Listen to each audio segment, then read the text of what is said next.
ఒక వ్యక్తి ఎప్పుడు చూడు యూరిన్లో తనకి బ్లడ్ పాస్ అవుతూ ఉండేది, బ్లడ్ వెళ్ళిపోతూ ఉండేది యూరిన్లో. అతన్ని ఇంకా ఇంటి వాళ్ళందరూ విడిచిపెట్టేశారు. వైద్యులు కూడా ఇంకా ఇది అసాధ్యం అని వదిలేశారు. ఎటు చూసినా దిక్కుతోచని పరిస్థితి, ఏం చేయాలో అర్థం కావట్లేదు. ఆ వ్యక్తి మంచిగా ఉండే వ్యక్తి, చాలా పుష్టిగా ఉండే వ్యక్తి బక్క చిక్కిపోయాడు. ఆ వ్యక్తి కొంచెం కాలక్షేపం చేద్దామని చెప్పి చిన్న స్కూల్ ఎదురుగా, అప్పట్లో మనం అలా కూర్చునే వాళ్ళం కదా, పిట్టగోడలు అంటూ అక్కడ కూర్చొని మాట్లాడుకుంటూ ఉండేవాళ్ళు. సేమ్ అదే రీతిగా ఆ వ్యక్తి కొద్దిసేపు అక్కడ కాలక్షేపం చేద్దామని ఆ స్కూల్ ఎదురుగా ఉన్న ఒక చెట్టు కింద కూర్చొని ఆలోచిస్తూ ఉన్నాడు. నా పరిస్థితి ఏంటి, మరణాపేక్ష కలిగిన వాడై ఆలోచిస్తూ ఉన్నాడు. ఇంకా నేను చనిపోతానేమో, నా జీవితం ఇంతేనేమో, ఇంకా నన్ను ఎవరు బాగు చేయరేమో, నాకు ఇంకా స్వస్థత లేదేమో, ఆయనకు దేవుడు తెలీదు. అలా ఆలోచిస్తూ ఉన్నాడు. ఏలియాలాగా మరణాపేక్ష కలిగిన వాడై చెప్తూ ఉన్నాడు, నన్ను ఇంకా తీసేసుకోదేవా, దేవుడా నన్ను తీసేసుకో, నన్ను చంపేసేయచ్చు కదా, ఇంతమందిని నేను బాధ పెడుతున్నాను, అందరికీ నేను నిరుత్సాహం కలిగిస్తున్నాను కదా, మా ఇంట్లో ఉన్న డబ్బులంతా నా ఆరోగ్యానికి ఖర్చు అయిపోతున్నాయి, అన్నీ అయిపోయాయని చెప్పి ఏడుస్తూ ఆ చెట్టు కింద కూర్చొని ఉన్నాడు. అదే సమయంలో ఒక కారు వచ్చింది. ఒక కారు వచ్చి ఆ కారులో నుంచి న్యూ టెస్ట్మెంట్స్, క్రొత్త నిబంధన పుస్తకాలను తీసి ఆ స్కూల్లో నుంచి ఎవరైతే గేట్ బయటికి వస్తున్నారో ఆ పిల్లలకి పంచిపెడుతున్నాడు, డిస్ట్రిబ్యూట్ చేస్తూ ఉన్నారు వేరే వాళ్ళు. ఒక చిన్న పాప, అమ్మో ఇది ఈ క్రొత్త నిబంధన తీసుకొని వెళ్తే మా అమ్మ ఈరోజు నన్ను కొడుతుంది అని చెప్పి అది ఎవరికైనా ఇద్దాం, ఇది దేవుంది కాబట్టి పడేయకూడదని చెప్పి ఎవరికైనా ఇద్దామని చెప్పి అటు ఇటు చూస్తుంది.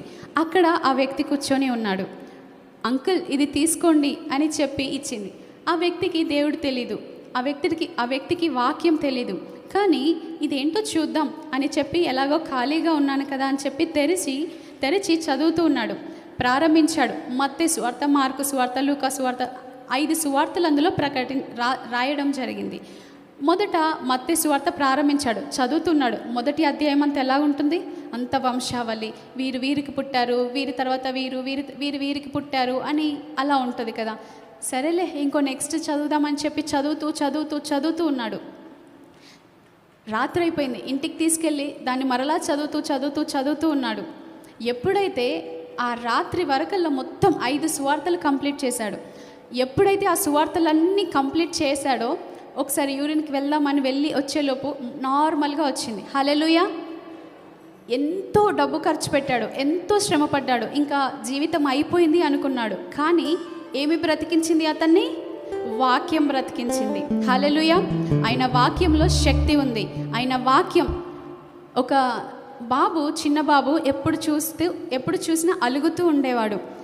ఆ తల్లి, జ్ఞానం కలిగిన తల్లి ఏం చేసిందంటే, నా బిడ్డ ప్రవర్తన ఎలాగైనా మార్చాలి, ఇతడు ఇలాగే ఉంటే పెద్దయ్యాక ఎదిగాక చాలా కష్టమైపోతుంది ఇతనితో అని చెప్పి అతన్ని మార్చాలి అనే జ్ఞానం కలిగిన తల్లి ఇలా చెప్తుంది. అతడు అలిగినప్పుడల్లా, అతడు మొహం చిన్నబుచ్చుకున్నప్పుడల్లా సంతోషం గల హృదయము, సంతోషం గల ముఖము ఆరోగ్య కారణము అని చెప్తూ ఉండేది. ఆ మాట విన్నప్పుడు ఆ వ్యక్తి ఏమీ మార్పు చెందలేదు. కానీ వింటూ అదే మాటని తల్లి చెప్పి అతడు విని అతని హృదయం అనే పలక మీద చెక్కబడింది. ఎప్పుడైతే ఆ హృదయం అనే పలక మీద చెక్కబడిందో, మరలా ఎప్పుడైనా మొహం చిన్నబుచ్చుకోగానే వాళ్ళ తల్లి నవ్వుతూ ప్రేమతో సంతోషంతో, సంతోషం గల ముఖము ఆరోగ్య కారణము అని చెప్తుండేది. ఆ తల్లి ముఖంలోని సంతోషం, ఆ వాక్యం ఆ బిడ్డ జీవితాన్ని మార్చింది. ఆ తల్లి పెద్ద ప్రసంగాలు చేయలేదు, ఆ బిడ్డను కొట్టలేదు. మనమైతే చిత్తకు కొడతాం, చావ కొడుతూ ఉంటాం. కానీ ఆ తల్లి, జ్ఞానం కలిగిన తల్లి ఒక్క చిన్న మాటతో ఒక బిడ్డ జీవితాన్ని రక్షించింది. హల్లెలూయా. అంత శక్తి ఉంది వాక్యంలో. హల్లెలూయా.